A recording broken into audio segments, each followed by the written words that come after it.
Ito na si Stalker. Hindi iba to, iba. So may binubuo tayong bagong motor. Lahat ng parts na isasalpak natin ay yung lahat ng pinaghugutan kay Stalker. So bali itong makinang ito yung bread and butter ni Stalker dati. Ito yung heart and soul niya. Ito yung kanyang stock na makina dati. Ang makinang ito, ang ginagamit ko dati panilibak ng mga kung ano nung motor dyan sa EDSA, kahabaan ng EDSA at Rojas Boulevard, bago siya gawing makina ng so-called Dominar. Actually ganito yan. Yung makina natin is sinabihan natin pang Dominar. Ito lang part na ito ang pang Dominar dyan. Itong crank shell, itong nasa gitna. Ang crank shell ang pinagkakapitan ng block at saka ng ating head. Tsaka itong lahat ng nasa tabihan niya.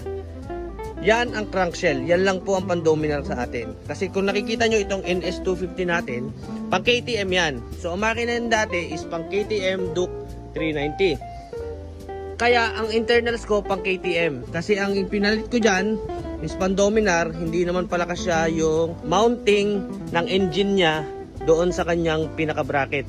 Kaya instead na isalpa ko dito yung makina na nabuo doon sa chassis ng Raider ko nilagay. Yun ang history niyan. Para malinawan ang lahat. Hindi pan-Dominar, crankshell lang ang pan-Dominar. Nung sumabog ang makina ko sa pang KTM dati, pinaltan ko ng pang Dominar ang ilalim.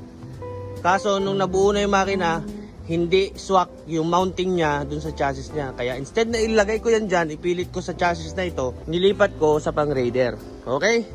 Okay na. Yun ang history ng ating pan-Dominar na crankshell. Ngayon, lilinawin ko sa inyo mabuti. Block ko hanggang head is pang KTM. Ang sigunyal ko, connecting rod, piston, pang KTM.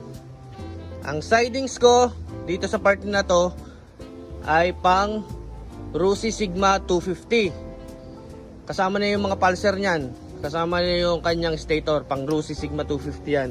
Panggilid natin is pang Kawasaki Barako, pinion gear, mas maliit kaysa stock, kaya mas magigil siya. Yung gearings natin, ang 4, 5, 6, pang DRZ 250, mas maliliit siya, kaya mas mataas top speed. Okay na, ang cams natin regrind. And lahat, the rest, minodify para ma-maximize yung performance niya. Parang Raider na makina na 25G. Parang minaximize lang natin. Anyway, so itong makinang ito, bago ko hugutin dati, itong ginagamit ko pang bira dyan sa kahabaan ng EDSA, kahabaan ng Rojas Boulevard, pambiyahe. Pero itong